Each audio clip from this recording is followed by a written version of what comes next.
নমস্কার বন্ধুরা, রাধে রাধে। আমি সুপর্ণা।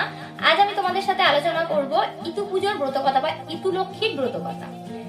ইতু লক্ষ্মীর ব্রতকথা আলোচনা করছি। ইতুর ব্রতকথা। এক দেশে এক গরিব ব্রাহ্মণ বাস করত। সে যেমন রাগী তেমনই ছিল সে খুবই গরিব। সংসারে ছিল তার দুই কন্যা আর বামনী। দুই কন্যার নাম ছিল উম্ন আর ঝুম্ন। একদিন বামনের পিঠে খাওয়ার স্বাদ হলো। বামন ভিক্ষে করে পিঠের জন্য চালের গুঁড়ো, গুড়, নারকেল, তেল ইত্যাদি জোগাড় করে নিয়ে এলেন। এবার নিয়ে এসে বামনিকে বললো পিঠে করে, কিন্তু খবরদার কেউ যেন একটি পিঠেও না খায়। আমার কষ্টের পিঠে, আমি একাই সব পিঠে খাবো। সন্ধ্যাবেলা বামনি উম্ন আর ঝুম্ন দুই মেয়েকে ঘুমিয়ে পড়ার পর পিঠে করতে বসবে। বামন করলে কি, এক গাছা দড়ি নিয়ে কানাচে বসে রইলেন পিঠের হিসেব রাখবে বলে। উনুনে একবার করে ছ্যাক করে শব্দ হয় আর বামন দড়িতে একটা করে গিট দেয়। এইভাবে পিঠের পর পিঠে হচ্ছে আর বামন গেরোর পর গেরো দিয়ে চলেছে। মাঝরাতে বড় মেয়ে উম্ন জেগে উঠে বলল, মা কি করছো? আমাকে একখানা দাও না। বামনি বলল, না, ওসব খেতে নেই। কিন্তু মেয়ে শুনলো না। মেয়ের বায়না বা মেয়ের আবদার রাখতে বামনি একখানা পিঠে বড় মেয়েকে দিল। পিঠে খেয়ে মেয়ে ঘুমিয়ে পড়লো। এবার ছোট মেয়ে ঝুম্ন উঠে পিঠে খেতে চাইল। শেষ পর্যন্ত তাকেও একখানা পিঠে দিতে বাধ্য হলো বামনি। ঝুম্ন পিঠে খেয়ে ঘুমিয়ে পড়লো। বামনি পিঠে বানাতে বানাতে রাত ভোর হয়ে গেল। বামন করলো কি, চা নান্নিকের বালাই নেই। একটা কলা পাতা কেটে নিয়ে এসে বসে পড়লো পিঠে খেতে। একটা পিঠে খায় আর একটা করে গেরো করে। এইভাবে সব পিঠে খেয়ে দুটো পিঠে কম পড়েছে। বামন বুঝলো সোহাগ করে মেয়ে দুটোকে বামনি দুটো পিঠে খাইয়েছে। বামনিকে মুখে যা এলো তাই বলে গালিগালাজ করলো এবং তারপর মেয়ে দুটোকে ঘুম থেকে তুলে বলল, চল তোদের পিসির বাড়ি যাবো, চল। মেয়েরা তো অবাক, বলল, আমাদের আবার পিসি আছে নাকি? বামন বলল, আছে, দেখবি, চল, তোদেরকে কেমন পিঠে খাওয়াবে। এইখানে তো একখানা করে পিঠে খেয়েছি, সেখানে গেলে হাজার হাজার পিঠে খাওয়াবে। মেয়ে দুটো আনন্দে লাফিয়ে উঠলো। ওদের মা বুঝলো মেয়ে দুটোকে বোধহয় এবার জমের বাড়ি দিয়ে আসতে যাচ্ছে, কিন্তু কিছুই বলতে পারলো না, কারণ তাহলে এক্ষুনি বামন তাকে মেরে হাড় গুঁড়ো করে দেবে। বামন মেয়ে দুটোকে নিয়ে রওনা হলো। সারাদিন হাঁটতে হাঁটতে মেয়ে দুটো ক্লান্ত হয়ে পড়ল। তখন বাবাকে জিজ্ঞাসা করলো যে, বাবা আর কত দূর পিসির বাড়ি?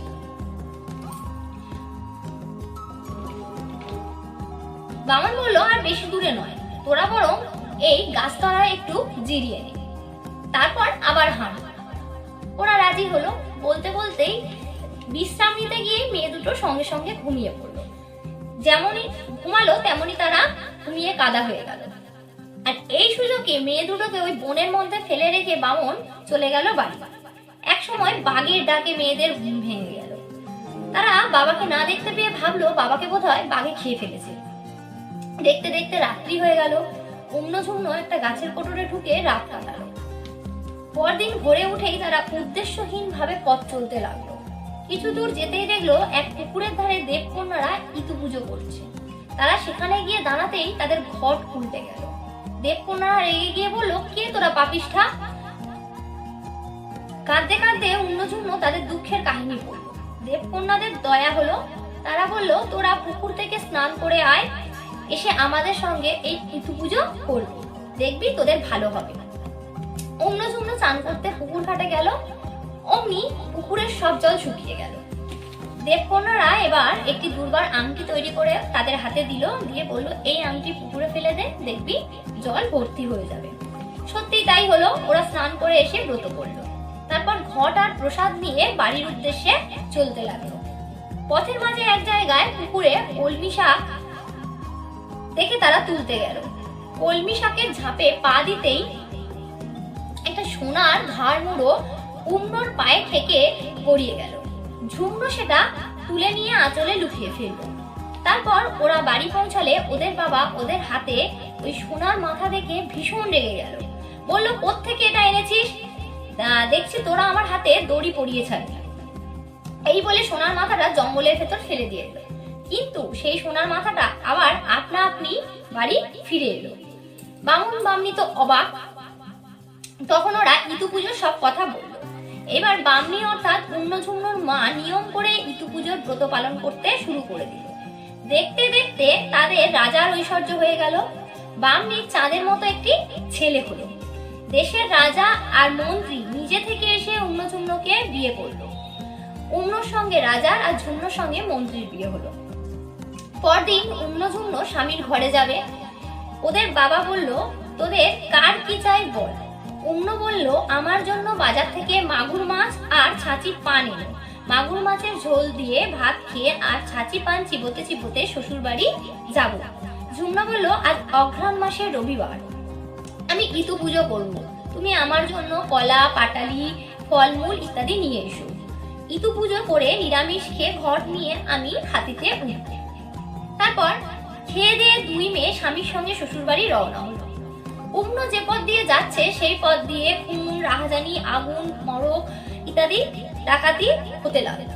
আর ঝুন্ন যে পথ দিয়ে যাচ্ছে সেই পথে লেগে রয়েছে বিয়ে, অন্নপ্রাশন, পৈতে বিভিন্ন শুভ আনন্দ অনুষ্ঠান। রাজার মা বউ বরণ করার জন্য সোনার পিঁড়ি, সোনার বরণডালা নিয়ে দাঁড়িয়ে আছে।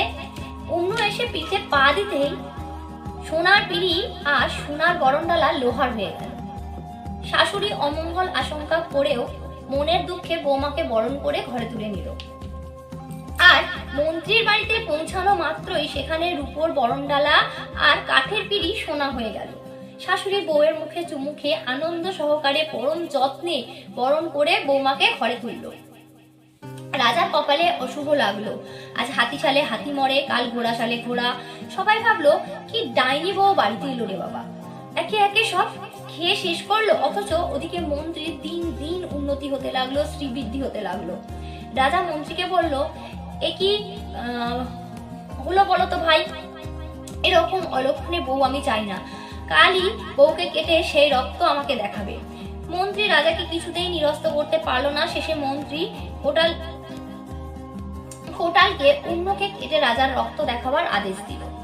কোটাল করলে কি উন্নকে প্রাণে মারলো না, ঝুন্নর বাড়ির কাছে এনে টেনে ছেড়ে দিল আর একটা পাঠা কেটে নিয়ে গিয়ে সেই রক্ত রাজাকে দেখালো। উন্নকে দেখতে পেয়ে ঝুন্ন এগিয়ে এলো। তারপর গোপন মহলে নিয়ে দিদিকে লুকিয়ে রাখলো। বলল, দিদি, আমার মনে হয় ইতুর কোপে তোর এমন হয়েছে। অন্য যে ঝুন্নকে লুকিয়ে রেখেছে সে কথা কাক পক্ষীও টের পেল না। ওদিকে অন্য ঝুন্নর মা নিয়মিত ইতু পুজো করছে। ওদের বাবার ঘরে রাজার ঐশ্বর্য। ওদের ভাইটার বিয়ে ঠিক হয়েছে। হাতিতে চেপে ছেলে বাবাকে নিয়ে বিয়ে করতে চলেছে। হঠাৎ মাঝপথে ছেলে বলে, কি বাবা, আমি যে ভুলে জাতি ফেলে এসেছি। অমনি বাবা ছুটলো বাড়িতে। গিয়ে দেখে বামনি দৌড়েতে ইতু পুজো করছে। তাই দেখে বামুনের রাগ হয়ে গেল। লাঠি মেরে সেই ইতুর ঘর, পুজো, নৈবেদ্য সব লন্ডভন্ড করে দিল। তারপর জাতি নিয়ে ছেলের কাছে ছুটলো। কিন্তু গিয়ে দেখলো হাতি, ঘোড়া, লোক লস্কর, বাজনা বাদ্যি কিচ্ছু নেই। ছেলে একা দাঁড়িয়ে দাঁড়িয়ে কাঁদছে। বাপ বেটা ফিরে এসে দেখে আবার তার যেই কে সেই। কোথায় গেল সেই রাজপ্রাসাদ, কোথায় গেল সেই পুকুর বাগান, আর সেই কুড়ে ঘরেই সম্বল হয়ে দাঁড়ালো। বামনি এসে কেঁদে পড়লেও বলল, তোমার স্বাদ মিলল তো? ইতুর বস্তু ইতুই নিয়ে নিলেন। তখন বামন বলল, যা হওয়ার তা হয়েছে, তুমি আবার ইতু ব্রত শুরু করো। বামনি বলল, কি দিয়ে করব, ঘরে তো কিছুই নেই। বামন তখন সাহায্যের আশায় ঝুন্নর বাড়ির দিকে রওনা হলো। গিয়ে দেখলো ঝুন্নর 50টা দাসী, 50টা দাস সোনার কলসিতে করে জল নিয়ে ঝুন্নকে স্নান করাচ্ছে।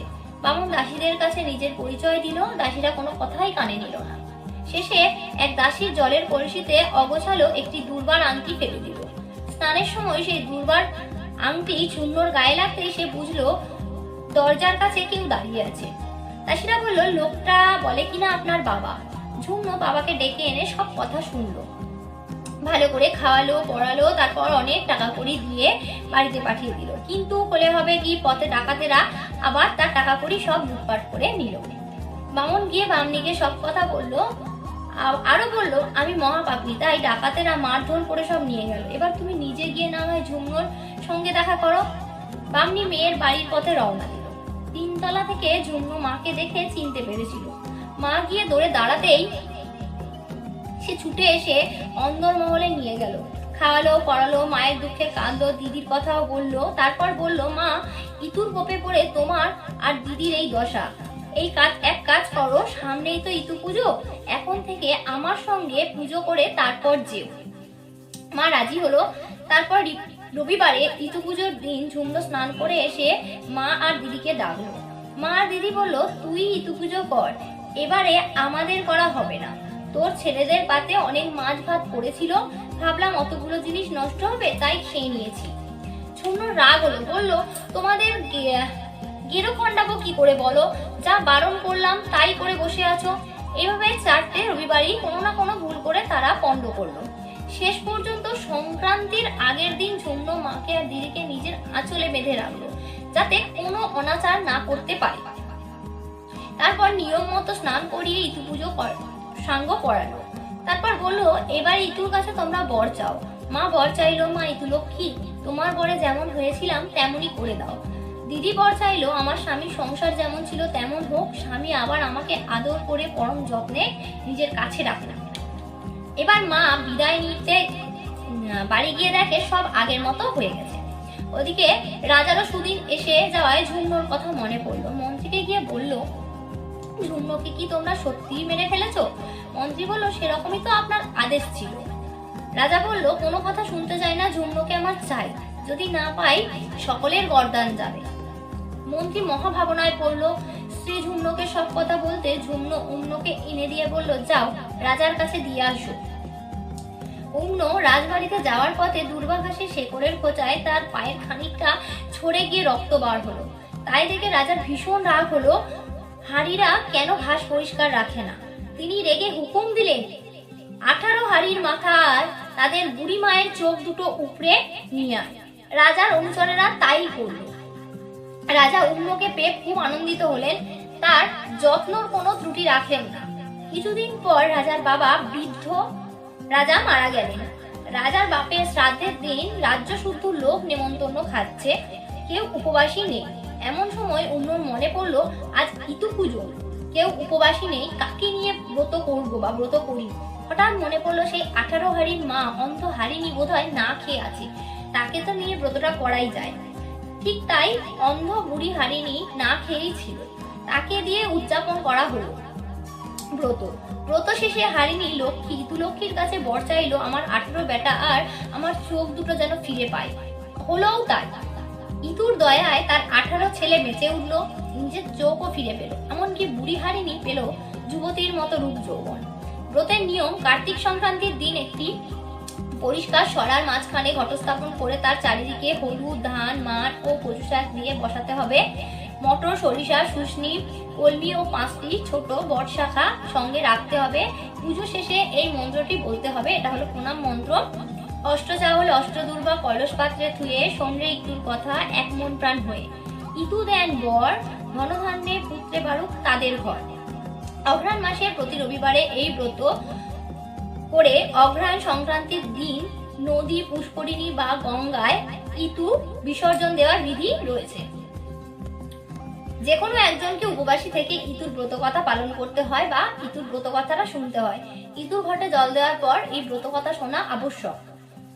আর ব্রতের উপকরণে লাগবে সিঁদুর, ফল, দুর্বা, বেলপাতা, তিল, হরিতকি, ধূপ, দীপ, ফল ও নৈবেদ্য। আর ব্রতের ফল, এই ব্রত করলে রমণীগণ অতুল ঐশ্বর্য ও সুখ সম্পদের অধিকারিণী হয় বলে মনে করা হয়।